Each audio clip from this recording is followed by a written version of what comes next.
네, 시청자 여러분 안녕하십니까. 신통방통 윤태훈입니다. 자, 민주당 돈봉투 의혹의 중심에 서 있는 송영길 전 대표가 내일 파리에서 기자회견을 합니다.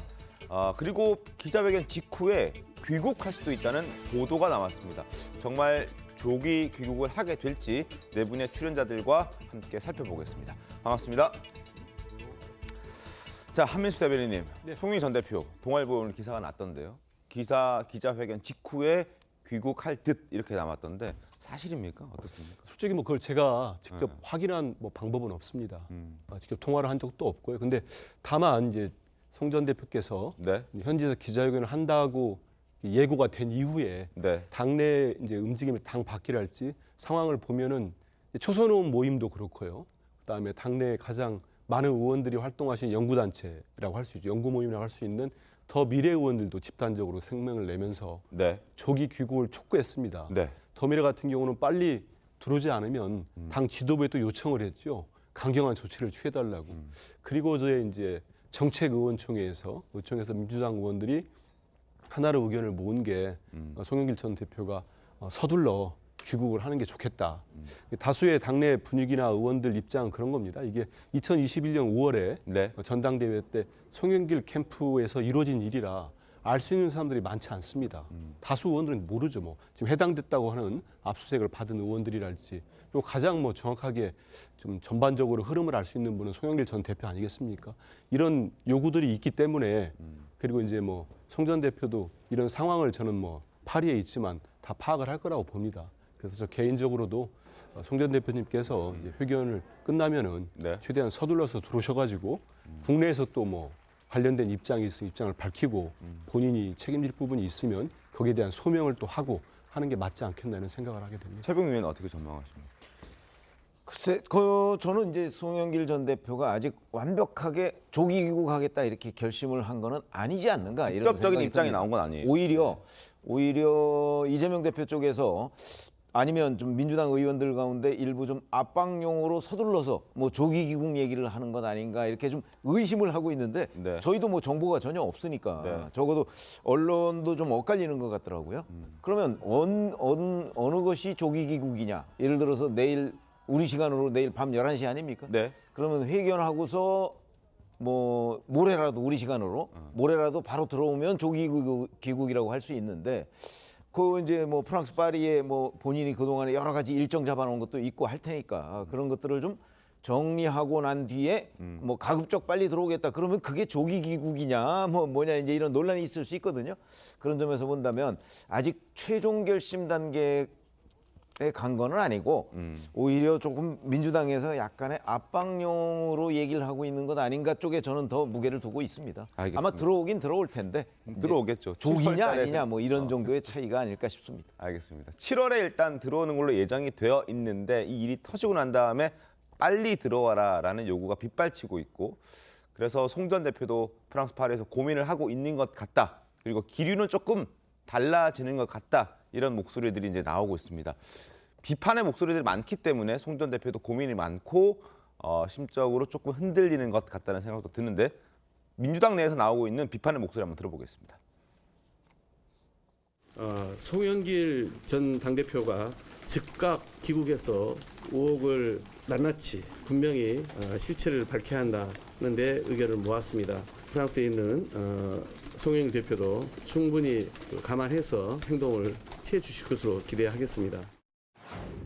이걸 계기로 내 사건을 계기로 예. 우리 정치 발전에 예. 한 모멘텀이 됐으면 좋겠다. 그러니까 좀 구질구질하게 예. 안 했으면 좋겠다 이런 생각이에요. 정계 은퇴 선언까지 해야 된다고 보세요? 당연하죠. 그거야. 어떻게 이래놓고 뭘 더 미련을 가진들 가능하겠어요. 그게.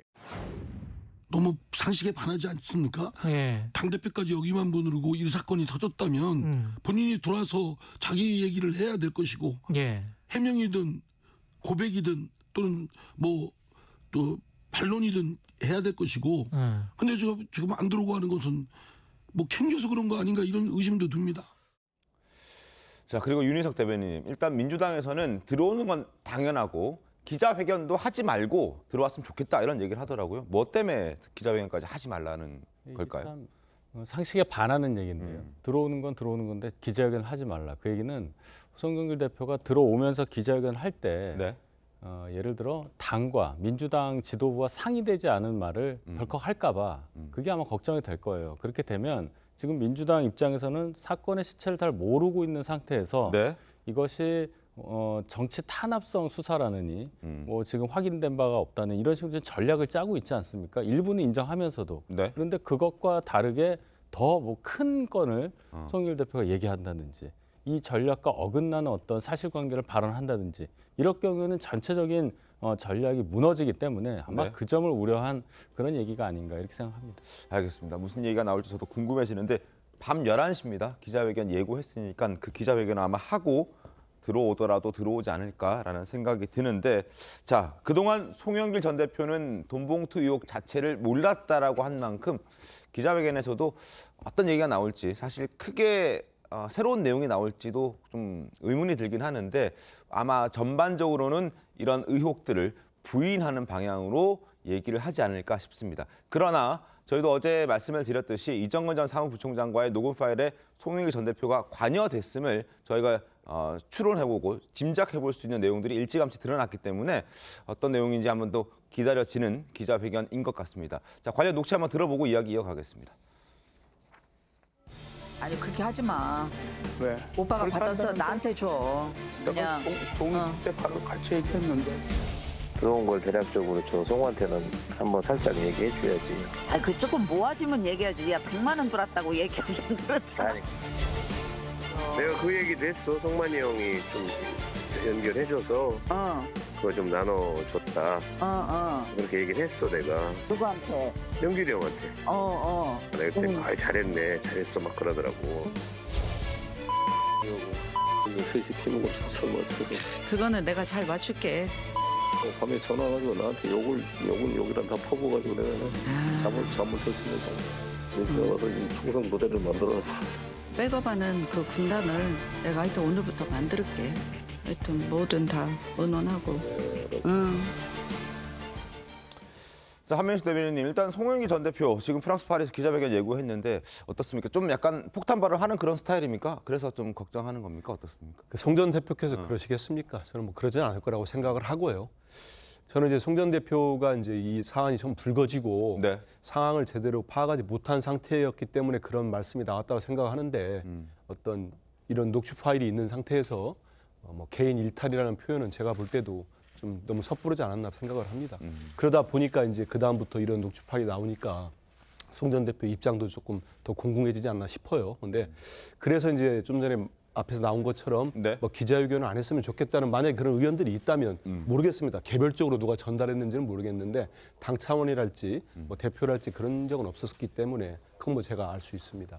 때문에 그런 부분은 왜냐하면 본인도 기억에 한 2년 되지 않았습니까? 네. 2년 넘은 사안에 대해서 기억에 의존해서 말씀을 하실 때는 또 하고 난 다음에 지금 검찰이 갖고 있다는 녹취 파일이 어떤 게 있는지 아무도 모르지 않습니까? 어떤 맥락에서 녹음이 됐는지도 모르는 거고 자동 녹음이 됐다고 하니까 그 전체 상황을 파악하지 못한 상태에서 무슨 말씀을 하실 때 또 그게 바로 이제 이어가지고 보도나 이런 걸 통해 가지고 뭐 맥락이 다르달지 상황이 다르달지 이렇게 되면은 더 좀 이렇게 신뢰성이 떨어질 수 있는 상황도 있기 때문에 그보다는 전체적인 파악을 하신 다음에 얘기하는 게 좋지 않겠나 이런 생각을 한 거고요. 네. 저는 뭐 송 전 대표가 내일 밤이 되겠죠. 예정대로 한다면 파리에서 회견을 하면은 그보다는 본인이 있었을 때 벌어진 일, 또 우리 국민들께 지금 실망을 드린 부분은 분명히 있지 않겠습니까? 거기에 대한 사과 말씀이 있고 뭐 해명하거나 진솔하게 설명하는 자리가 되지 않을까 생각하고 있습니다. 알겠습니다. 자, 구자룡 변호사님, 그렇다면 이제 귀국하게 되면 언젠간 귀국하지 않겠습니까? 네. 마냥 프랑스 파리에 머물 수도 없을 테고 바로 소환해서 조사를 합니까? 검찰에서는 어떻게 됩니까? 사실 이제 언제 들어오실지하고 연동된 문제라고 볼 수 있거든요. 사실 네. 제가 보기에는 내일 입장 발표하고서 뭐 하루 이틀 만에 들어오실 것 같지는 않아요. 만약에 하루 이틀 만에 들어올 것 같으면 지금도 인터뷰 하고 계시잖아요. 네. 제가 며칠 날 뭐 월요일에 들어가겠습니다. 이 정도 해놓으면 되거든요. 근데 굳이 입장 발표하시는 거는 제가 여기서의 일정도 있고 신변 정리해야 되니까 뭐 한 2주 정도 안에 들어가겠습니다. 뭐 요 정도 하시려고 그러는 거 아닌가 저는 그렇게 추측을 하는데 네. 거기에서 이제 어떤 발언이 더 섞여 나올지 이것도 이제 굉장히 또 관전 포인트인 게 네. 정치인들의 사건은 형사 사건보다 먼저 국민들의 비판을 먼저 이렇게 대응을 해야 되기 때문에 네. SNS나 이렇게 입장 발표를 하시는 경우들이 있는데 그게 오히려 유죄의 증거로 쓰였던 사례들이 있어요. 그러니까 잘못 입장 발표하시면 굉장히 곤란해지고 이게 당으로 튀는 수가 있거든요. 그리고 이런 사건의 경우에 그 녹취 파일이 이제 확실하기 때문에 사실 유죄의 가능성이 굉장히 높은데 이럴 때 관행이라고 하는 변명들을 하는 경우들이 많아요. 옛날에 박희태 의장도 그런 변명들을 했는데 법원에서 배척이 됐었거든요. 근데 만약에 그런 변명을 하기 위해 가지고 다른 후보도 그랬다. 뭐 이게 실비 측면에서 주는 거는 그냥 당연했다. 뭐 이런 식으로 하기 시작하면은 걷잡을 수가 없기 때문에 정제되지 않고 조율되지 않은 메시지가 나올까 봐 민주당 측에서도 그냥 일단 들어오고 변호사 선임해 가지고 협의 거쳐 가지고 형사적으로만 했으면 좋겠다. 아마 이런 의견들이 많지 않을까. 그러니까 제가 그냥 형사적인 측면에서 보면 입장 발표하면은 검찰에서도 체포 영장을 청구할 명분은 떨어지거든요. 그럼 한 2주 정도 시간을 벌겠죠. 그리고 들어와 가지고 변호사 선임해야 되니까 한 일주일 정도 주십시오. 이렇게 네. 하겠죠. 그러니까 소환 조사도 아마 그 정도 되면 한 3주 정도는 잡을 수 있어요. 한 달 정도 걸릴 수 그렇죠. 있다는 이제 얘기네요. 그렇게 보통 그렇게 이제 정치적 메시지도 던지고 이제 형사적으로 유리한 것도 챙길 수 있는 부분이 있기 때문에 송영길 대표도 아마 사건으로만 보면 그렇게 하지 않을까. 근데 이제 지금 정치적으로 워낙에 지금 민주당에서 오히려 이제 십자포화를 한 부분도 있으니까 그거에 대해서 또 다른 마음을 갖고 계실까. 이제 모두가 다 이제 동상이몽인데 사건만으로 봤을 때는 제가 보기엔 조금 이렇게 시간을 가지면서 들어오고 그렇게 될 경우에는 송영길 대표 들어오더라도 검찰 소환까지는 조금 시간이 걸리지 않을까 이렇게 생각이 됩니다. 알겠습니다. 상황 좀 보겠습니다. 그리고 이재명 대표가 직접 송영길 전 대표에게 전화를 했고 30분간 통화를 했다. 그리고 최고위원회의에서 조기 교육할 것을 요청했다라는 발언을 했습니다. 근데 이를 두고 여러 가지 말들이 또 나오고 있습니다. 김기현 대표와 장일찬 최고위원 목소리 들어보겠습니다. 민주당 이재명 대표가 송영길 전 대표와 30분간 전화 통화를 했다고 하는데 도대체 무슨 대화를 나눈 겁니까? 송 대표와 이재명 대표가 서로 말을 맞추어서 진실 은폐하기로 뭐이라도 한 겁니까? 무슨 말을 나누었는지 도대체 송 전 대표는 언제 귀국한다는 건지 어떤 거래나 흥정이 있었던 것은 아닌지 여부에 대해서 즉각 해명해야 할 것입니다. 형님 나도 주세요 하는 돈봉투. 젊을 때는 새천년 NHK에서 도우미 불러서 놀고 나이 들어서는 돈봉투 돌리는 86 운동권은 이제 그만 정치에서 영원히 퇴장해 주십시오. 송영길 전 대표와 돈봉투 의원들을 즉각 출당시켜서 민주당의 돈봉투 문화를 찢어 주십시오.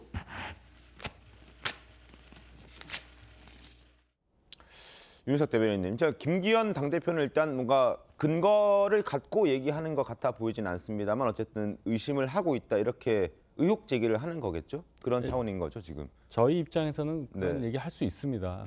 그 두 분의 대화 내용이 전혀 공개된 건 없어요. 그냥 뭐 귀국을 요청했다 정도인데 30분 정도 통화를 했다는 얘기면 30분. 그렇죠. 그렇다면은 두 분이 무슨 얘기를 했을까? 결국은 이것이 미칠 정치적인 파장에 대해서 상의를 했을 거고 그렇다면 어떤 대책을 세울까에 대해서 같이 얘기할 수밖에 없는 상황 아니겠습니까? 근데 약간 그 두 전현직 민주당 대표 간의 상황이 좀 다르죠.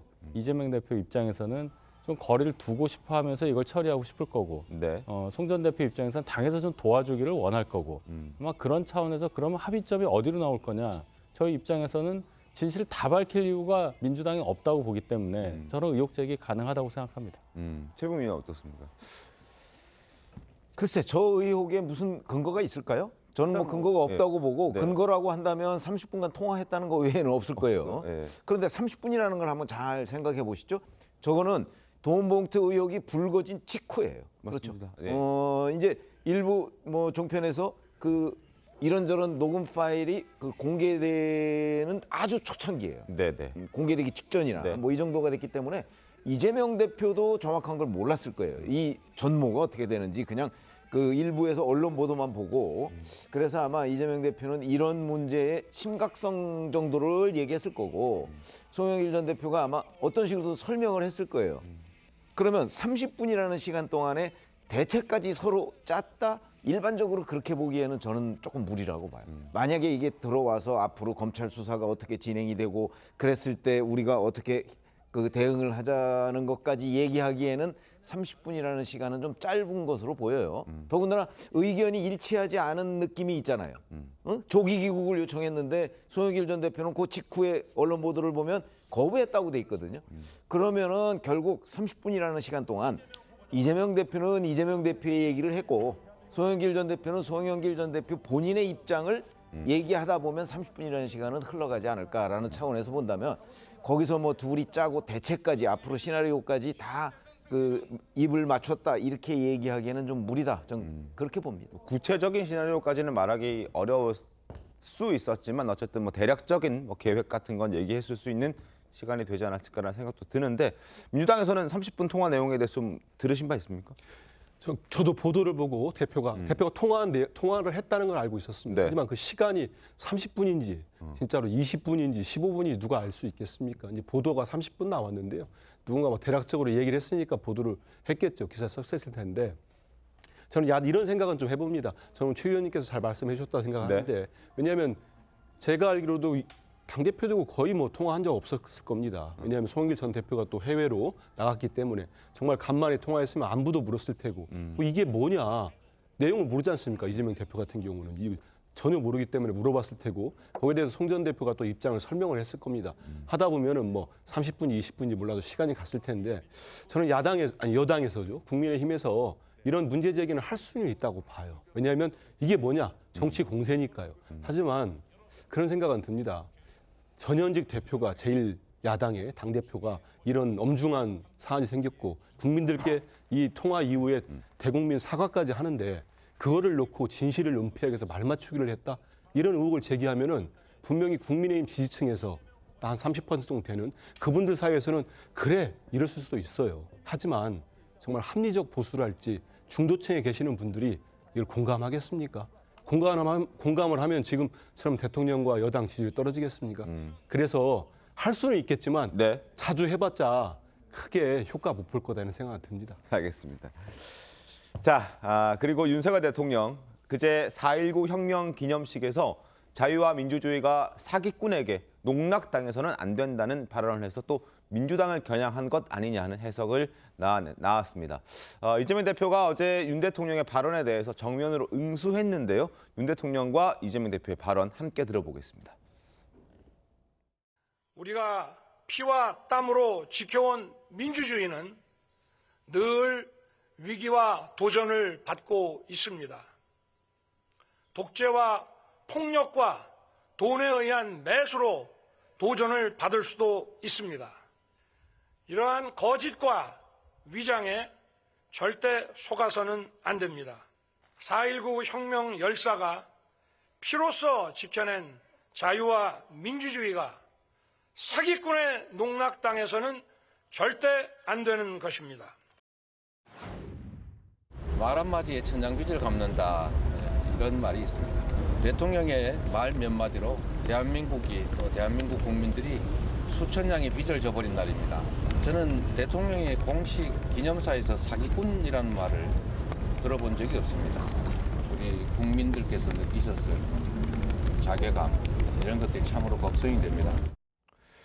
자, 4.19 혁명 기념식에 이재명 대표도 참석했었습니다. 이재명 대표가 앉아있는 상황에서 윤석열 대통령이 이제 사기꾼, 조작, 뭐 가짜 이런 단어들을 좀 민감한 단어들을 꺼내 들었는데 이를 두고 이재명 대표를 겨냥한 것이다, 민주당을 겨냥한 것이다 이런 해석들이 많이 나왔는데 구자민 변호사님은 그렇게 보십니까? 아니면 사실 뭐 해석하기 나름 아닌가 싶은데 네. 저는 저 연설 보고서 자유와 평화, 민주주의에 더 꽂혔는데 어떤 분은 사기꾼에 꽂혔으면 그거는 자기 마음이고 그냥 어떻게 보면 자격지심일 수도 있거든요.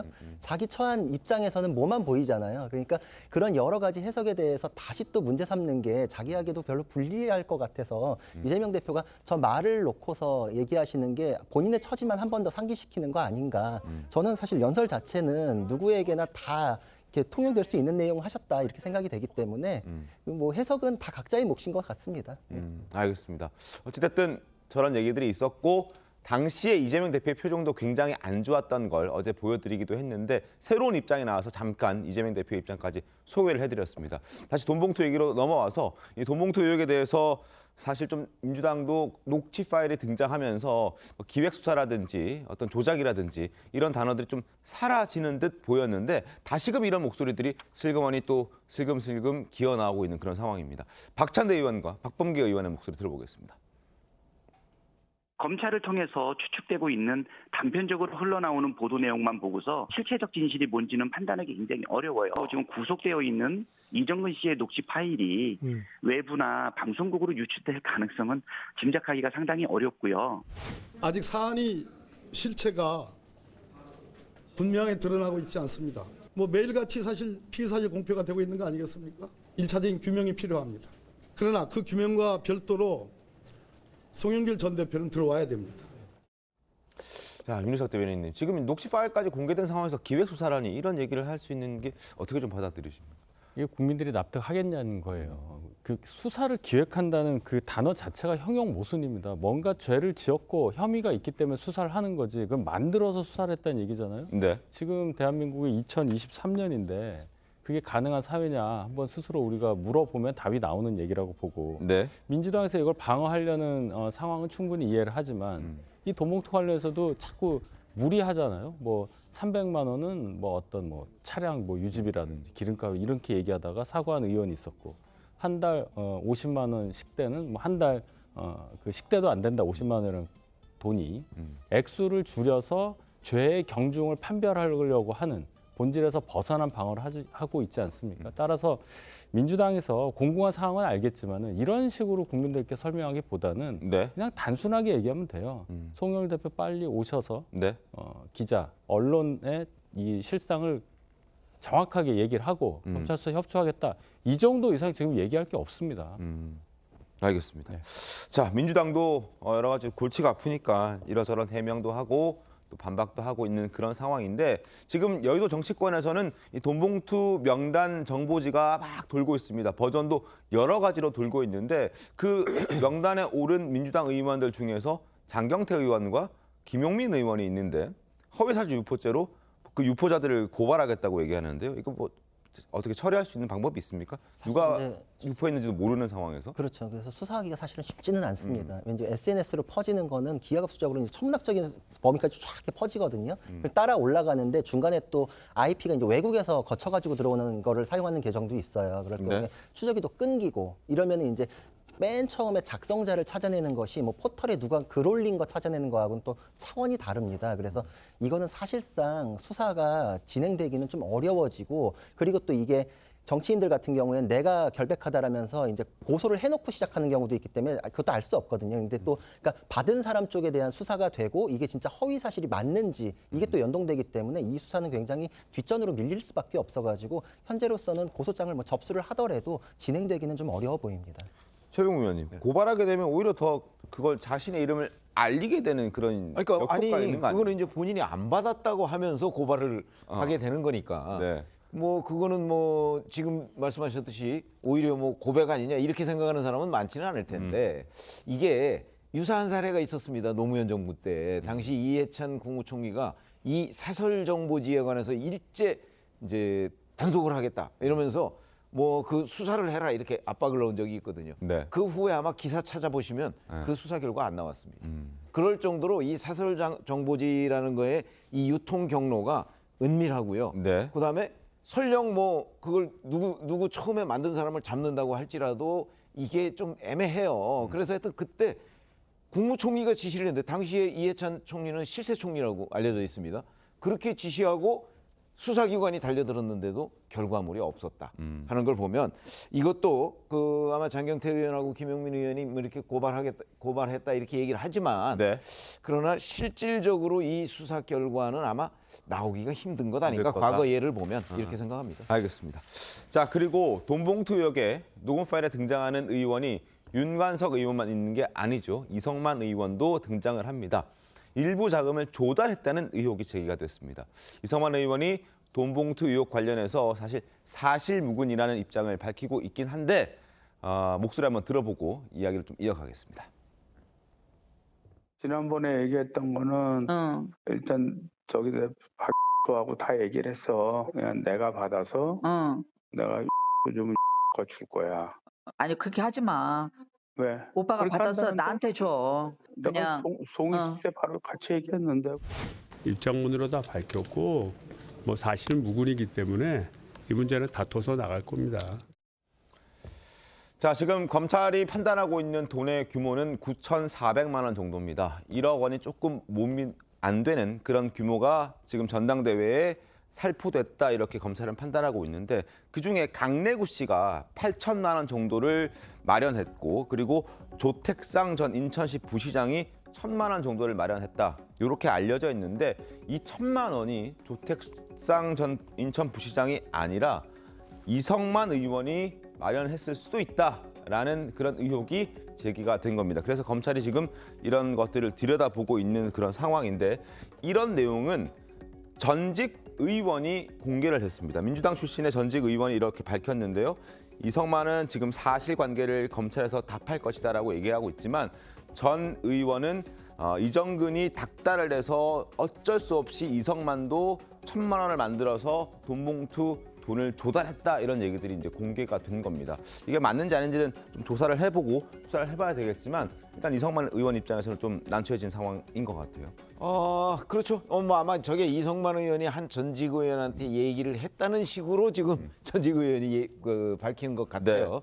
근데 이제 저기에서 보면 이 조택상 씨가 조달했다는 1,000만 원과 이성만 의원이 줬다는 1,000만 원이 같은 거다라는 개념으로 저 전직 의원은 얘기하는데 사실은 다른 것일 수도 있거든요. 그럴 수도 왜 그러냐면 이 이정근 전 부총장의 녹음 파일을 보면 그 캠프 내에 살림을 이정근 전 부총장이 맡았던 것으로 보여요. 자기가 뭐 팀을 만들어서 뭐 이런 식의 얘기가 있고 그 돈을 뭐 나한테 줘 아까 그런 것도 있잖아요. 그렇습니다. 그건 이제 캠프 살림을 맡았다는 거죠. 거기다가 더군다나 밥값도 없다 뭐 이런 표현도 많이 등장을 해요. 그런 거 보면 아마 이정근 전 부총장이 그 뭐 송영길 전 대표 쪽 뭐 이런 사람들한테 쭉 해서 이른바 스폰서라는 표현도 나오기 때문에 그렇습니다. 그런 사람들한테 다 손을 벌려서 조금씩 모아서 뭐 그거로 이제 밥값도 하고 아니면 뭐 그야말로 돈 봉투도 나눠주고 물론 현역 의원에 대한 돈 봉투는 그 윤관석 의원이 나눠줬지만 그 뭐 다른 거는 강래구 씨나 이정근 전 부총장이 개입돼 있다는 게 이제 녹음 파일의 내용이잖아요. 그렇습니다. 그렇게 보면 저 1,000만 원이 그 조택상 전 부시장이 조달했다는 1,000만 원과 같은 것일 수도 있고 다른 것일 수도 있다. 저는 그렇게 봅니다. 만약 아니라면 규모는 더 커질 수 있는 것이고 커지고 있고 거기에다가 송영길 전 대표가 직접 줬다는 의혹이 또 있잖아요. 그렇습니다. 그 녹음 파일에 보면 그거는 또 이 9,400만 원하고 별개의 것으로 저는 판단합니다. 알겠습니다. 자, 그리고 이정근 전 사무부총장 어제 전해드린 녹취 파일 속에서 강래구 씨로부터 돈을 받아내는 기술을 전수받아서 스폰서로 지목된 사업가 김 씨에게 돈을 요구하는 정황도 녹음 파일에 드러나 있습니다. 그 내용을 먼저 한번 들어보시고 스폰서의 입장도 저희가 설명을 좀 드리겠습니다. 월요일 날 오면 밥값이 없다. 현찰로 좀 마련해줘라. 얘기해 놓으십시오. 얼마? 그러면은 1,000만 원 이렇게 얘기해야 됩니다. 그러면 얘는 100만 원을 생각하고 있다. 1,000만 원을 두드려 맞기 때문에 500을 갖고 옵니다. 아시겠죠? 진짜 완전 엑기스 전수해주네요. 오늘부터 출근했다. 아 그랬어요? 정무팀에 내가. 야 전화해볼게요. 있나? 촐랑거리고 또 여기저기 얘기하지 말고. 나한테 얘기도 안 하던데. 또 아마 그 전화를 받으면 너한테 아빠한테 먼저 하겠지. 그러니까 네가 또 제발 그 촐랑거리지 말고 가만히 있어. 또. 자, 스폰서 김 씨가 돈을 댔고 그 돈에 대한 대가로 김 씨의 딸이 이재명 당시 대선 후보의 캠프에 정무팀에 들어가서 일을 했다. 그 얘기를 지금 윤관석 의원과 이정근 전 사무부총장이 대화하는 녹음 파일까지 저희가 보여드렸는데 그런데 저희가 TV조선이 스폰서로 지목된 김 씨와 어제 통화를 해봤습니다. 그런데 전혀 다른 소리를 하고 있었습니다. 김 씨의 목소리 들어보시죠. 이정근이 저한테 수시로 돈 요구를 합니다. 돈 좀 달라고. 그래서 거절하는 방법이 뭔지 알아요? 내가 왜 너한테 하냐. 내가 하게 되면 청일이한테 직접 하지. 이렇게 거절을 해요.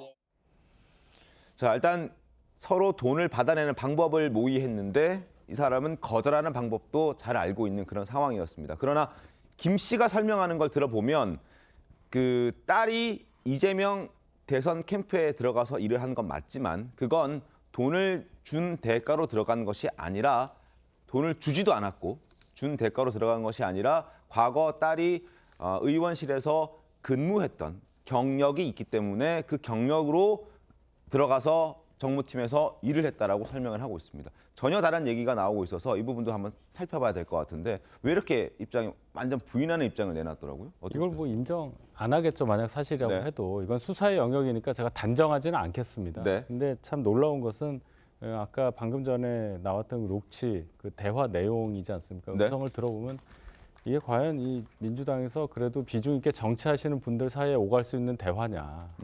뭐 1,000만 원을 먼저 요구하면 뭐 어떻게 하고 네네. 이게 거의 그냥 갈취 노하우예요. 뭐 엑기스라는 단어까지 쓰면서 얘기하지 않습니까? 참 부끄럽고 두 번째 대화에 보면은 누구 딸이 어떻게 됐다 이 얘기가 지금 방금 연관되는 건데 이게 사실이면 그냥 매관 매직이잖아요. 돈 주고 관직을 사는 거랑 똑같은 얘기인데 이게 지금 가능한 상황이 민주당 전당대회에서 벌어졌다는 것 자체가 민주당이 지금 거대 야당이잖아요. 네. 과반을 훨씬 넘는 그런 의석을 가지고 국회 권력을 장악하고 있는데 이 당에서 이런 일이 벌어졌다는 것 자체가 국민들께 어떻게 보일지 정치권에 몸담은 사람으로서 참 부끄럽습니다. 사실 이게 정말 참담하기도 할 뿐만 아니라 형사적으로도 가장 안 좋은 내용이 나온 거예요. 왜냐하면 돈이 오고 간 것, 특히 이제 우리 흔히 아는 뇌물죄에서도 네. 가장 나쁘게 보는 게 공무원이 요구해서 받은 거거든요.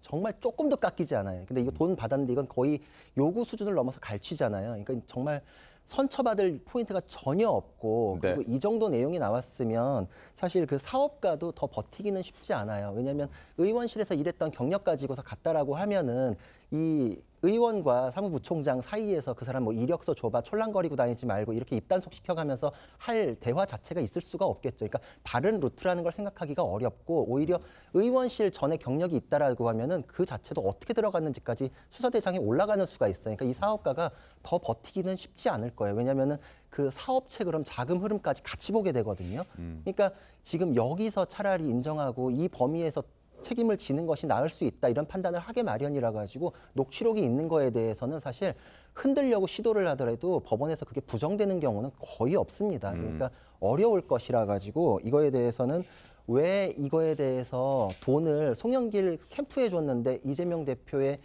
캠프에 들어가니 딴 데로 들어간 거잖아요. 이 왜 그렇게 연결됐는지까지 하면은 얘기가 더 많이 나올 수도 있다. 이거 사업가 입장에서는 버텨서 될 일이 아니다. 이렇게 말씀드리겠습니다.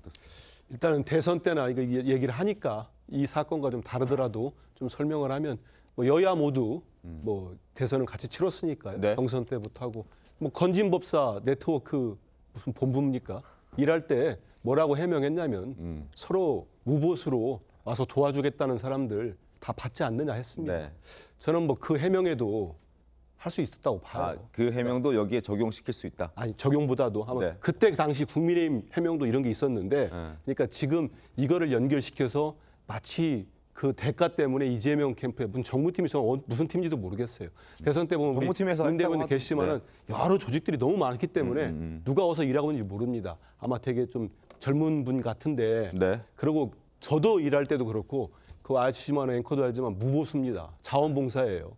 자기 지지하는 사람 모여가지고 대통령 만들겠다 일하기 때문에 네. 저거를 지금 이 돈봉투 의혹 사건과 연결시키는 거는 너무 과하지 않나 이런 생각이 들고요. 네. 이런 녹취를 들으면 저도 참담합니다. 네. 이게 무슨 내용인지를 모르겠어요. 2021년 우리 민주당 안에서 이런 대화가 있었다는 게 도저히 이해할 수가 없고 정말 이번 일을 계기로 발본색원도 하고 분명히 바꿔나가야죠. 근데 다만 의원들이 저하고 가까운 의원들도 지금 사이버 수사대 같은 데 계속 고발을 하고 있거든요. 아마 그분들이 지라시에도 나오고 아마 녹취록에도 이렇게 언급이 되니까 아마 그런 지라시가 생산이 되는 것 같아요. 근데 이 의원들이 바로 고소고발할 때는 분명히 이름 자체가 언급되는 게 상당히 불명예고 앞으로 총선 앞두고도 큰 문제가 될 수 있습니다. 하기 때문에 그런 거 보면은 실제 이분들이 어떤 맥락으로 대화하는 것도 이제 수사기관에서 밝혀지고 명명백계 실체가 나와야 되는데 정말로 그냥 마구 거론을 한 건지 정말로 이 양쪽이 입장이 완전 다르잖아요. 실제 돈이 오가가지고 그런 의원들한테 300만 원이 간 건지 이런 것이 실체가 드러나야 되지 않겠나 이런 생각을 해봅니다. 알겠습니다. 글쎄요, 뭐 저희 대선 때 저희 캠프 얘기까지 말씀하시는 것 글쎄 이게 어떻게 적절하게 제가 대응을 해야 될지 모르겠어요. 전혀 다른 사안입니다. 본질은 지금 이 사건에 관련해서 녹취가 나왔잖아요. 아까 구자룡 변호사 말씀하셨듯이 정말로 정당하게 일을 한 거라면 그 과정에 있어서 별 문제가 없었다면 이 얘기를 하지 말라고 윤관석 의원이 얘기할 리가 없어요. 그 얘기를 하는 겁니다. 지금 저희는. 그렇고 그 여러 가지 상황으로 볼 때 이건 그냥 부끄러운 일이에요. 그리고 민주당 입장에서는 구구절절할 얘기가 없습니다. 제가 아까 말씀드렸듯이 그냥 빨리 들어와서 가장 이 사건에 책임을 져야 할 인물인 송영길 전 대표가 빨리 언론에 먼저 검찰 수사 받는 건 별개로 하고요. 빨리 진상을 밝혀달라. 이 얘기만 하는 것이지 더 이상 얘기할 필요가 없어요. 알겠습니다.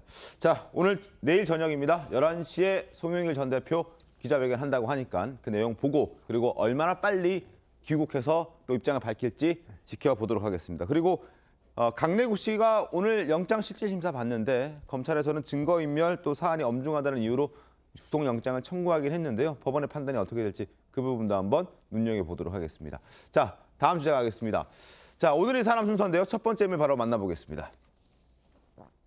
첫 번째 분은 바로 조국 전 법무부 장관입니다. 지금 전국 순회 북콘서트를 하고 있는 조국 전 장관의 출마설이 계속해서 나오고 있는 그런 상황입니다. 민주당 입장에서는 정부 여당의 공격을 받을 각오를 하고서라도 조 전 장관에게 공천을 줄까 의문이 들긴 하지만 조 전 장관의 발언이 여러 해석들을 만들고 있습니다. 자, 조 전 장관의 목소리 먼저 들어보겠습니다. 저는 현재 자연인 조국이고 인간 조국이고 시민 조국입니다. 옛날로 비유하자면 형조 판서하다가 갑자기 목에 칼을 차고 함경도 지금 유배간 상황이거든요. 함경도에서 목에 칼 차고 무슨 일을 하겠습니까? 전주에 오신다고 하니까 전주을 출마설이 제가요? 네. 전혀 아닙니다. 전혀. 근데 혹시 전주가 아니더라도 정치에 나오실 의사는 없으신지요? 여전히 지금 재판을 받고 있는 상황 아니겠습니까? 목에 칼이 이제 풀렸을 때, 발목에 있는 쇠사슬이 풀렸을 때 뭘 할지는 저도 잘 모르겠습니다. 지금으로서는 말씀드리기가 좀 곤란하지 않나 하는 생각하고 있습니다. 출마하십시오. 자, 안 하겠다는 얘기 안 하고 다른 얘기를 했기 때문에 여러 해석들이 나오고 있는데 최용님께서 어떻게 보셨습니까? 지난번에 네. 전주을 출마설과 관련해서는 다른 분이 네, 한번 맞습니다. 말씀을 하신 적이 네, 있죠. 왜냐하면 저 북콘서트를 기획한 사람이 있어요. 네. 그 사람이 이제 조국 전 장관하고 잘 아는 사람인데 네. 그 사람이 전주울 출마를 준비 중이라고 그렇습니다. 이렇게 말씀드려서 네. 저는 그 말이 사실일 것이다 이렇게 생각을 하고 조국 전 장관은 아시다시피 고향도 부산이지 않습니까? 근데 이제 궁금한 대목은 내년 총선 출마하라는 지지자들의 요구에 대해서 왜 딱 잘라서 얘기를 안 했을까 이런 부분인데 제가 그냥 유추해 보자면 굳이 본인도 아마 저는 알 거라고 봐요. 그리고 본인이 출마한다고 했을 때 이재명 대표의 민주당이 공천을 줄 수 있을까요? 저는 줄 수 없을 거라고 보고 그걸 조국 전 장관도 알고 있는데 다만 조 전 장관은 굳이 그걸 닫아놓고 싶지 않은 심정 저는 그 정도로 이해하고 있습니다. 알겠습니다. 그리고 어제 그제 그 자리에서 조 전 장관뿐만 아니라 자신의 딸인 조민 씨에 대한 정치 입문의 그런 질문도 있었습니다. 조 전 장관은 어떻게 답했을지 들어보겠습니다.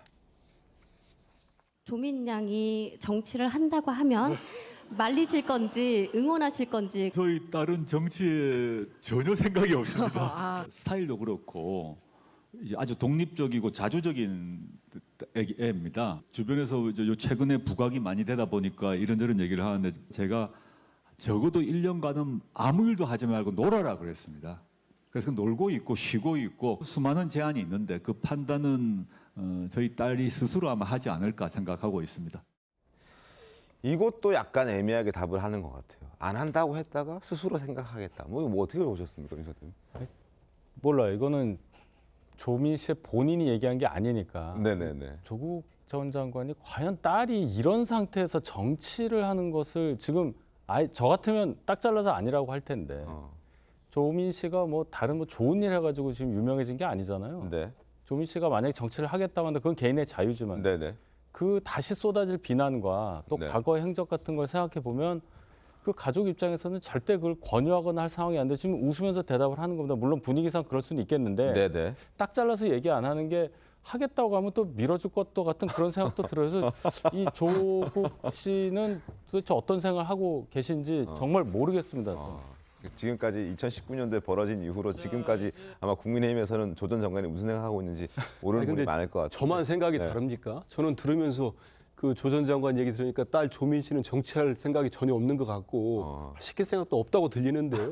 그리고 조 전 장관 같은 경우도 함경도 유배 가서 목에 칼을 차고 있다는 표현까지 쓰지 않으셨습니까? 이 얘기는 지금 재판도 진행되고 있고 본인 생각이 없고요. 다들 우리가 이제 옛날 잠깐 돌아가 보면 지난 총선이었나요? 그거 한참 앞두고도 당시 민정수석 하실 때도 그 부산 이런 데에서 그 조 전 장관이 워낙 인기가 당시 좋기도 하니까 계속 차출 얘기를 했었어요. 부산 민주당 세력들이. 하지만 조 전 장관이 정말로 본인이 정치할 생각이 없다. 선출직 가지 않겠다. 이런 강한 의지를 갖고 계셨었어요. 그러니까 이런 북콘서트 할 때 지지자들의 요구 당연히 있을 수 있죠. 저도 인기 있는 분이기 때문에. 한데 제가 느끼기에는 현재로서는 조 전 장관이나 조민 씨나 정치할 생각이 없다고 받아들여지는데요. 알겠습니다. 근데 아니 그러니까 궁금하다는 게 그거예요. 근데 왜 그 얘기를 안 하느냐는 거죠.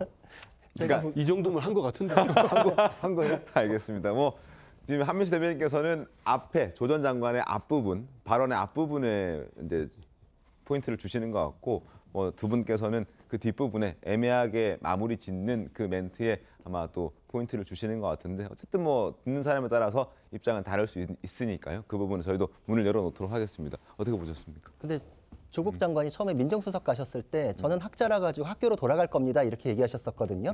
근데 장기간 학교를 비워놓으면서 학생들이 불만을 커뮤니티에 막 쏟아냈어요. 차라리 그럼 다른 교수 오게끔 사표 내십시오 이랬었거든요.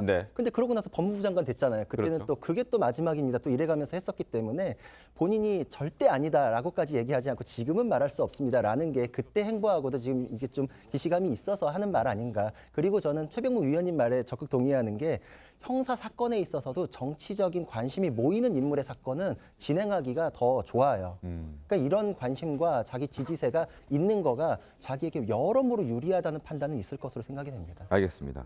그리고 조국 소대로 불렸던 최강욱 의원도 그제 저 자리에 함께 했습니다. 최 의원 어떤 얘기가 있는지 들어보겠습니다. 이번에 이제 대선에서 패배했을 때 제일 힘들더라고요. 세상에 손바닥에 왕자를 쓰고도 그걸 찍어주다니, 이게 진짜 너무 좀 자존심이 상하고, 이제 똥맛을 확실하게 봤기 때문에 똥밭에 구르는 시대는 이제 확실히 끝났다. 이번 기회에 국민들께서 첫 번째 권력기관을 구성하고 있는 그 사람들의 수준이 어떤가를 너무나 잘 아시게 됐고, 두 번째 고시 합격한 자들의 수준이 얼마나 천박한가를 확실하게 깨우치시게 됐고, 세 번째 서울대 법대 나왔다는 것들이 얼마나 천박한가 이거를 확실하게 아시게 됐기 때문에 저는 이 수많은 똥을 섭취하신 경험을 통해서 앞으로는 확실하게 된장하고 구분하시지 않을까 기대하고 있습니다. 조 전 장관도 서울대 법대 출신 아닌가요? 맞죠.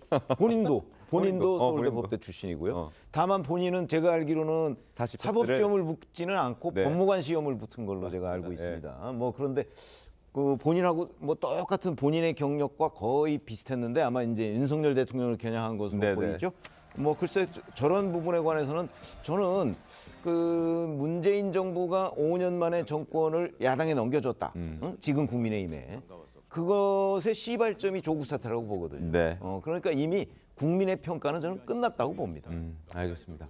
자, 두 번째 인물 가겠습니다. 두 번째 인물 민영배 의원입니다. 자, 검수완박 입법 과정에서 꼼수 탈당 논란을 일으켰던 민의원이 이제 탈당한 지 1년이 됐습니다. 민주당 의원들 한 20여 명 정도가 성명을 발표하고 민의원의 복당을 촉구하고 있습니다. 그들의 목소리 한번 들어보겠습니다. 검찰개혁법에 대한 권한쟁의 심판 청구에 대해 기각, 각하 결정을 내리며 입법권을 존중하는 판결을 내렸습니다. 더불어 검찰개혁법은 여전히 유효하다는 사실 역시 확인시켰습니다. 지금도 누구보다 열심히 민주당의 대여 투쟁에 함께하고 있습니다. 더 이상 광야에 애롭게 두지 않았으면 합니다. 민영배 의원의 조속히 복당해 무도한 윤석열 정부에 맞서 우리와 함께 설 수 있도록 신속하고 적절한 조치를 취해 주시기 바랍니다. 자, 저런 목소리를 내고 있습니다. 민의원도 위장 탈당이라는 국민의힘의 표현에 발끈하기도 했었고, 그리고 또 복당 못할 이유도 없다 이런 입장을 그동안 줄곧 밝혀왔었습니다. 자, 민의원의 과거 목소리 한번 들어보겠습니다. 가장 큰 문제는 절차적인 유연성입니다. 대표적인 것이 위장 탈당일 것입니다. 제가 뭘 위장 탈당을 했습니까? 저는 지금 민주당 소속이 아니에요. 탈당을 했잖아요. 복당을 하십니까? 저가 탈당한 건 잘 아시는 것처럼 검찰 정상화 내지는 뭐 검찰개혁, 검찰권, 검찰 수사권 축소 이런 것 때문이었잖아요. 제가 복당을 하지 않아야 될 못할 이유가 전혀 없는데 경로를 밟아서 복당을 하지 않겠습니까? 자, 그런데 민주당도 고민이 전혀 없는 건 아닙니다. 자, 보시죠. 일단 민주당 의원 20여 명이 복당을 요구하고 있고 이제 1년 됐기 때문에 당원 당규에 따라서 1년 지나면 복당할 수 있습니다. 그래서 이제 요구하고 있는데 조속한 조치를 해 주길 바란다라는 목소리도 있는 반면에 돈봉투 파문 속에 역풍 나오는 것 아니냐라는 우려도 함께 나오고 있고 그리고 헌법재판소에서 지난번에 검수완박 관련해서 결정을 내렸을 때 물론 그 입법 과정에 대한 문제 삼지는 않았지만 민영배 의원의 탈당 과정에 있어서만큼은 또 절차적인 문제를 헌법재판소에서도 제기를 했었기 때문에 지적을 했었기 때문에 이걸 복당시켜준다? 아무런 사과 없이 이것 또한 국민 여론에게는 썩 그렇게 좋지는 않을 것 같아요. 구자민 변호사님 어떻게 보십니까? 일단 헌법재판소에서 권한 침해를 확인을 했거든요. 네. 동료 의원의 심의 표결권을 침해했다라고 권한 침해를 확인했기 때문에 이 부분에 대해서는 위헌적인 위법적인 내용이 확인된 상태에서 그거에 대한 사과 없이 복당이 되는 것은 민주당에서 정치적으로도 그렇고 법적으로도 적절하지 않다.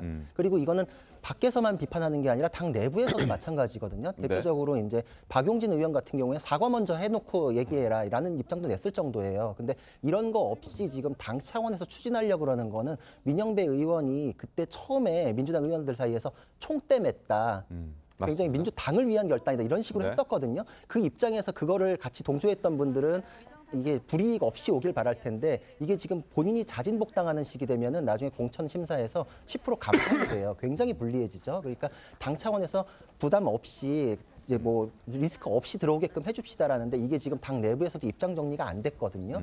이게 당 내부에서 지금 상황이 어려운데 이것까지 처리하는 것이 굉장히 어려워 보이고 헌법재판소에서 지금 판단이 나온 것에 대해서 입장 없이 하는 것은 헌법재판소의 권위에 대해서도 지금 민주당이 지금 뭐 반대되는 행동을 하는 것이다 이런 비판까지 있을 수 있기 때문에 쉬운 문제는 절대 아닙니다. 알겠습니다. 한동훈 법무부 장관도 지난 3월에 법사위 출석차 국회를 찾았을 때 바로 이 부분을 지적했습니다.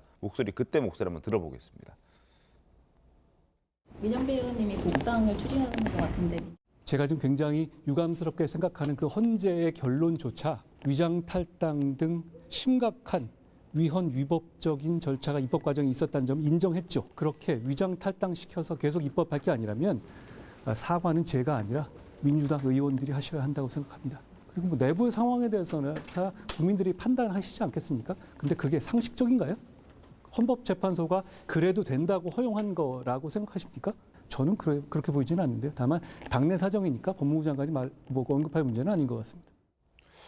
자, 한명수 대변인, 지금 이제 원내대표 선거가 좀 진행 중이지 않습니까? 박홍근 원내대표 임기가 이제 얼마 남지 않았고 새로운 원내대표가 들어오게 될 텐데 곧 있으면 새 지도부에게 이 부담을 떠안겨주기는 좀 부담스러울 테고 박홍근 원내대표가 정리를 하고 그만두게 될까요? 어떻게 좀 지금 당내에서 정리를 하고 있습니까? 그런 요구를 하시는 분들은 왜냐하면 박홍근 원내대표 때 이루어진 일이니까 어떤 풀고 가는 게 낫지 않겠느냐 그런 말씀들을 하고 그다음에 아까 앵커도 말씀하셨듯이 이제 탈당을 할 경우 우리 당 같은 경우는 당규에 따라서 1년 이후에 복당이 가능한데 그 시점이 한 1년이 넘은 지났습니다. 것 같습니다. 예, 그러다 보니까 저렇게 이제 의원들께서 요구를 한 것 같고요.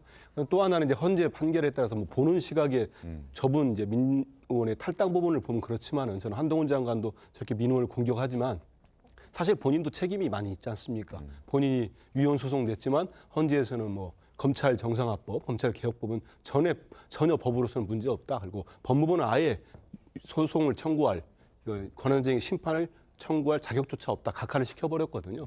그런 부분들을 종합적으로 판단해야 되는데 하지만 현재로서는 당 지도부에서 민 의원에 대한 복당 문제 이런 건 논의된 바가 없습니다. 현재는. 논의된 바가 없다.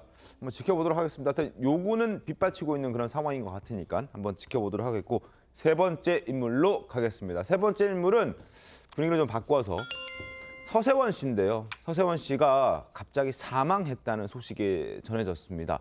화면 한번 보겠습니다. 자, 서세원 씨가 캄보디아에서 거주를 하고 있었는데 캄보디아 병원에서 링거를 맞다가 사망했다라는 소식이 전해졌습니다.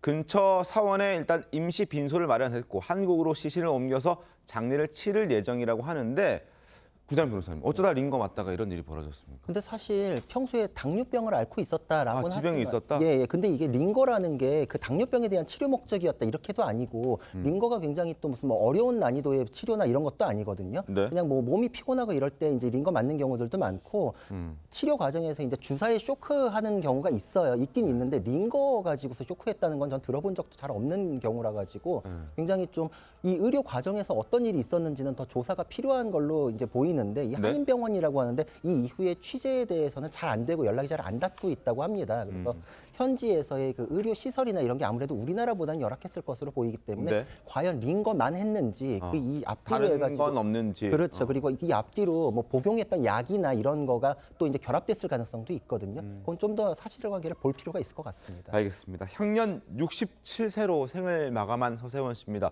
인생사도 다시금 재조명되고 있는데 참 뭐 업다운이 굉장히 좀 심했던 연예인. 저희 같은 세대는 이제 서세원 씨를 모르는 사람이 거의 없을 정도로 인기 개그맨이었습니다. 더군다나 그 서정희 씨하고 결혼하면서 서정희 씨도 또 굉장히 유명한 그 연예인이고 그래서 그 다 알게 됐는데 그 이후에 사실은 그 해외 도박건 뭐 이런 것들 때문에 있었고 최근에는 이제 서정희 씨를 폭행하고 뭐 이런 게 이제 동영상까지 나왔었죠. 뭐 그런 것까지 해서 굉장히 문제가 됐고 가장 최근에는 이제 서정희 씨와 이혼을 하고 이제 한 20몇 살 차이 나는 23살 그 정도 나는 이제 새로운 사람하고 결혼하고 캄보디아에 가서 이제 목회 활동도 하고 뭐 사업도 하고 뭐 부동산업 뭐 이런 걸 한다고 그 갔거든요. 그래서 이런저런 걸로 정말 부침이 굉장히 심한 경우에 속했다 이렇게 말씀을 드릴 수 있겠습니다. 알겠습니다. 그리고 가장 최근에 지금 말씀해 주셨듯이 이혼을 했고 서정희 씨랑 그리고 그 과정에서 가정 폭력도 있었다는 사실이 드러났다는 게 이제 충격적인 그 당시의 사건이었는데 서정희 씨가 이혼 절차를 마무리한 뒤에 방송에 출연해서 했던 얘기가 있습니다. 한번 들어보시죠. 남편도 따라주던가요? 집 안에서 하는 것을 모두 허락하는 대신 밖의 일을 제가 모르는 거죠. 몇 년에 한 번씩 비춰질 때는 완벽한 내 가정을 보이기 위해서 저도 모르게 애쓰는. 정리가 다 이제 다 네, 되신 정리 거죠? 잘 됐고요. 네. 또 지금은 이제 상태가 어디서 만나도 제가 인사할 수 있을 정도의 마음의 여유는 갖고 있어요. 그럼 뭐.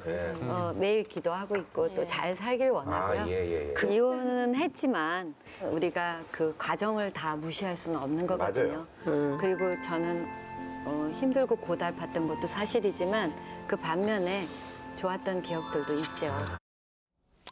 자, 서정희 씨와 그리고 딸 서동주 씨도 큰 충격에 빠졌다고 합니다. 이혼을 했지만 그래도 옛 정이라는 게 있고 그리고 또 아버지라는 또 끊을 수 없는 또 혈연 관계이기 때문에 두 사람도 모두 충격에 빠졌다고 하는데 어찌됐든 캄보디아에서 갑작스럽게 사망 소식을 전해온 서세원 씨의 이야기까지 잠깐 좀 다뤄봤습니다. 자, 고인의 명복을 빌겠습니다. 다음 주제 가겠습니다. 자, 이번에는 이재명 대표 측근들의 재판 소식을 한번 짚어봐 드리겠습니다. 현재 대장동 일당 중에 이재명 대표에게 불리한 진술을 하지 않고 있는 사람은 김만배 씨 단 한 사람뿐입니다. 그런데 김 씨가 어제 열렸던 김용전 부원장의 재판에서도 여전히 좀 약간 앞뒤 맥락이 잘 맞지 않는 그런 얘기들을 하는 과정에서 재판부에게 핀잔까지 들었다고 합니다.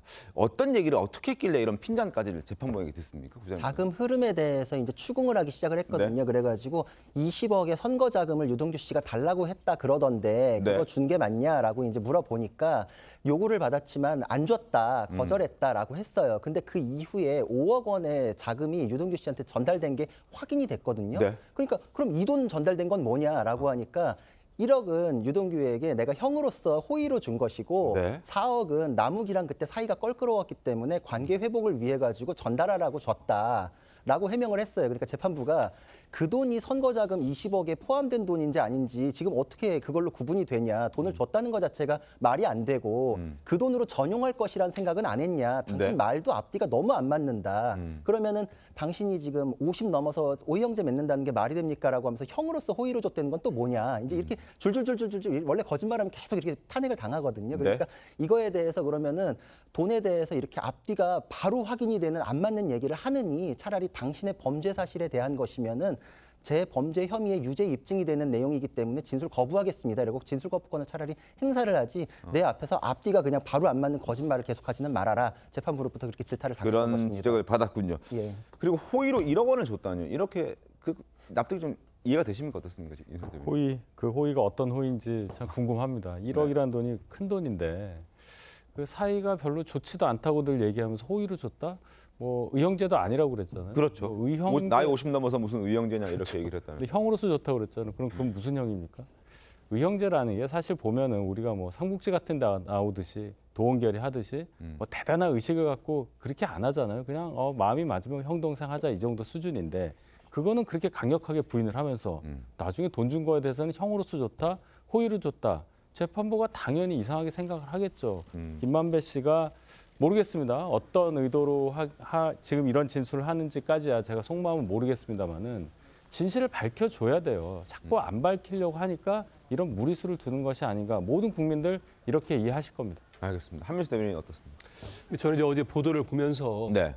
그 김만배 씨가 이른바 이제 검찰이 가장 계속적으로 주장해왔던 게 이른바 428의 약정 얘기 아니겠습니까? 그게 천화동이 1호예요. 뭐 그분이 누구냐 했다가 결국은 유동규 씨라고 다 추사를 하다가 갑자기 유동규와 남욱의 진술이 바뀌니까 두 분의 진술이 바뀌니까 이게 뭐 정진상, 김용측으로 간 거 아니냐, 이재명 측 아니냐 주장을 했는데 어제 김만배 씨는 다시 한번 확실하게 천화동인 1호는 자기 거라고 하더라고요. 네. 유동규 씨 네 거라고 했다고 하면서 얘기를 했습니다. 그래서 그런 부분들이 검찰이 김만배 씨의 진술을 바꿔보려고 상당히 압박을 했다는 건 많은 국민들이 의심을 하고 있어요. 그럼 네. 보도도 많이 쏟아졌고요. 왜냐하면 측근들도 또 구속을 시키고 오죽하면 이분이 이제 뭐 유서는 아닙니다만 주변에 그런 얘기를 하면서 검찰이 자기들의 원하는 진술을 계속 요구하는 것 같다 하고 극단적 선택까지 시도한 적이 있지 않습니까? 그렇죠. 그럼에도 불구하고 보통 사람 만약에 제가 볼 땐 그렇습니다. 진실이 아니라면은 이 정도 검찰이 압박하면은 압박할 땐 그냥 하겠습니까? 측근들 구속하기 전에는 돈 다 뺏기 전에는 어떤 걸 진술해주면 뭐 지금 유동규 씨나 남욱 씨 다 석방돼 있잖아요. 자유로운 상태로 온갖 인터뷰도 하고 다니지 않습니까? 그거 보면은 여러 가지 회유도 했었을 거라고 추정할 수 있어요. 하지만 김만배가 어제 진술에서도 그 천화동이 이론은 내 거다.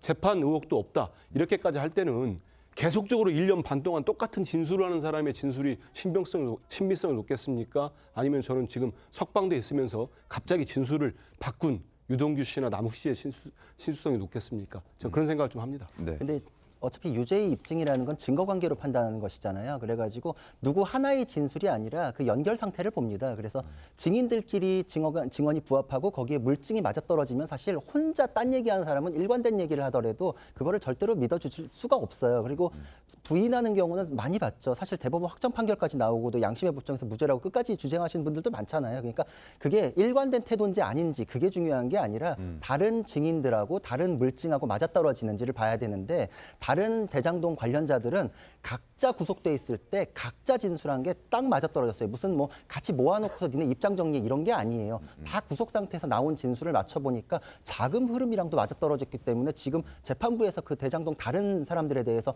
진술이 부적절하다거나 모순됐다거나 증거관계가 안 맞는다는 얘기는 안 나오잖아요. 김만배 씨는 어제 재판부에서도 증언 앞뒤가 지금 내가 물어본 A 질문, B 질문 연결 상태 자체에서도 모순이 보인다라고 얘기를 했을 정도면 재판부에서 바로 간파되고 이게 지금 차라리 진술거부권 행사라는 거는 재판부에서 당신 지금 위증죄 성립되고 있다라고 경고하는 거거든요.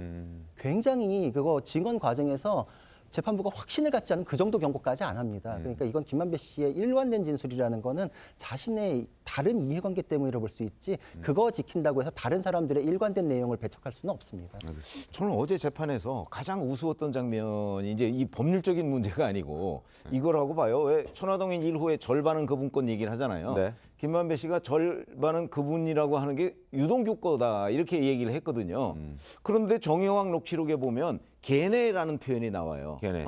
절반은 걔네 거 이런 표현이 나오거든요. 복수. 그걸 이제 검찰이 질문을 한 거예요. 거기에 걔네라고 하지 않았느냐. 이건 복수형인데 한 사람이면 걔지 그게 어떻게 걔네냐. 그러니까 김만배 씨가 자기는 단수형과 복수형을 잘 구분하지 않는다. 이렇게 얘기를 해서 저는 그 장면이 가장 기억에 남아요. 하민수 대변인 아까 이제 보기에 따라서 근데 전 구 변호사가 잘 얘기한 것 같아요. 근데 정권 바뀐 다음에 검찰 수사진이 다 바뀌고 분명한 거는 유동규 씨와 남욱 씨가 진술을 다 바꿨죠. 그리고 물적 증거 얘기 정말 잘하셨어요.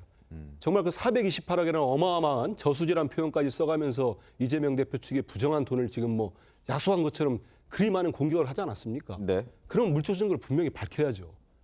김만배 씨처럼 일관된 진술을 하고 그 정영학 녹취를 한번 보십시오. 거기에 제가 일전에 말씀드렸습니다마는 한 1,500편이 된다는 거 아닙니까? 한 매체는 그걸 모두 공개까지 했어요. 국민들이 다 볼 수 있도록. 거기서 정진상과 김용의 정진상의 정자가 한번 나왔습니까? 김용의 김자가 나왔습니까? 그래서 검찰이 이제 수사를 하면은 언론에 대고 얘기하지 마시고 재판에서 증거를 대고 명확하게 입증을 좀 했으면 좋겠습니다. 그런 증거는 분명히 밝혀야 됩니다. 알겠습니다. 자, 어쨌든 재판부에게 핀잔을 받았다. 김만배 씨가 왜 앞뒤 안 맞는 진술을 했다는 이유로 재판부에게 핀잔 받았고 거기에 대해서 지금 여야 입장은 좀 다릅니다. 한번 상황을 좀 지켜보도록 하겠고 그리고 어제 오전 유동규 전 본부장의 아내가 또 증인으로 출석했다고 하는데요. 이 자리에서 심리적 고통을 호소했다고 합니다. 유 전 본부장도 사생활 보호가 너무 안 되고 있다면서 어려움을 호소한 바 있는데 유 전 본부장의 목소리부터 확인하겠습니다. 신변보호 지금 받고 계시잖아요. 예. 좀 어떠세요? 지금 너무 좀 사생활 보호도 안 되고 있어서 그건 좀 어려운 상황입니다. 항상 이게 되게 자기들은 빠져나가고 그러니까 결국은 내가 다 책임지고 이거에 대한 압박감 때문에 공무원들이 굉장히 힘든 거죠. 지자체장이 너무 무리하고 편법 같은 걸 요구하면은 이거 뭐 눈밖에 벗어날 수도 없고 굉장히 괴로운 거잖아요. 근데 그런 것들 때문에 이제 그거 끙끙끙끙 앓으시다가 더 이상 희생은 없어야 된다는 그런 유세 담긴 내용에 동의하시는 건가요? 그럼요. 아니 너무 가슴 아픈데. 어쨌든 유동규 전 본부장이 그동안의 어떤 재판 과정 그리고 심리적으로 고통받았던 부분들 얘기를 했었고 배우자도 증인으로 출석해서 그런 얘기를 하면서 근데 중요한 건 증언을 좀 거부했다라는 얘기가 나왔습니다. 화면 보고서 말씀을 드리겠습니다. 트라우마가 생기고 사람들 죽어나가는 걸 보면 너무 겁이 난다 이런 얘기를 했습니다. 그리고 유동규가 나서서 해코지라도 당하지 않을까 하루하루 매일매일 불안하다. 증언하는 것 자체가 두렵고 무섭다 이런 얘기를 했습니다. 그런데 사실 유 전 본부장 입장에서는 와이프의 아내의 증언이 필요했던 그런 상황이었습니다. 자신의 증언을 조금 더 법원에서 정확히 판단받기 위해서라면 와이프의 아내의 증언이 필요했었는데 왜 그런지 유동규 전 본부장이 어떤 얘기들을 했었는지 한번 화면을 좀 바꿔서 설명을 드리겠습니다. 과거 진술하는 과정에서 내가 백팩을 들고 들어가자 아내가 뭐냐고 물어봤기에 내가 백팩에서 박스를 꺼내면서 현금을 보여줬다라는 얘기도 했었고 그리고 아내가 이 많은 돈 다 뭐냐 이렇게 물어봤더니 알면 안 된다. 선거하는데 다 줄 거다라고 답을 했고 선거하는데 그렇게 많은 돈이 들어가냐라고 고개를 절레절레 흔들었다는 겁니다. 이런 얘기를 검찰에서 진술했기 때문에 이걸 법원에 가서 다시 한번 확인을 받아야 하는데 아내가 증언을 거부했다. 이건 유동규 전 본부장이 좀 불리한 상황인 것 같아서 이걸 어떻게 봐야 됩니까? 사실 두 가지 면이 다 있는데 꼭 유동규 본부장의 진술에 신빙성이 깎여나간다 이렇게 볼 수 없는 게 절차를 설명드리자면은 저 안에도 검찰에서 진술을 해요. 그럼 진술 조서를 작성하거든요. 그러면은 변호인 쪽에서 그거를 증거 부동의를 하면은 그 사람이 증인으로 나와야 됩니다. 왜냐면 나도 반대 신문 하겠다 이거거든요. 근데 나올 때 제일 처음 하는 게 검찰에서 작성한 이 증거 서류 본인 진술한 대로 작성돼 있고 날인해 가지고서 완성하셨죠? 이렇게 확인을 해요. 그러면은 네 맞습니다. 이러면 그거는 증거 자료로 채택이 돼요. 그래 놓고서 이제 증언을 거부해 버리면은 검찰이 지금 조서를 만든 거는 증거 자료로 포함이 됐는데 이 김용 측의 변호인이 반대 신문을 할 때는 증언 거부로 탄핵이 안 돼 버렸잖아요. 그러니까 이거는 왜 그렇게 증언 거부를 했을까라는 이유도 따지겠지만 정말 공포심에 그랬을 것 같다라는 생각이 드는 순간 김용 씨는 반대 신문을 못 하게 돼 버렸기 때문에 오히려 김용 씨가 불리해졌다고 볼 수도 있거든요. 그러니까 이거는 유동규 본부장이 아내하고 얘기해가지고 당신이 심리 상태가 정 그러면 내 진술이 그렇게 깎여 나가는 거 아니고 이게 조서는 어차피 들어가니까 가능하다라는 얘기가 있을 수도 있고 네. 증거 관계로 봤을 때는 사실 유동규 본부장이 검찰에서 해놓은 진술, 사실혼 배우자의 진술 이거는 증거로 들어가는데 지장이 없기 때문에 아하. 불리해졌다고 이렇게 보기도 어렵습니다. 아, 그렇군요. 알겠습니다. 자, 유동규 전 본부장의 어떤 입장 이런 것들 그리고 이재명 대표의 측근들의 재판 상황 마지막까지 좀 살펴봤습니다. 잠시 뒤에 돌아오겠습니다. 네, 오늘 준비한 신통방통 여기까지입니다. 다음 주에 더 신통하게 돌아오겠습니다. 고맙습니다. I heard you got arrested in the street last night.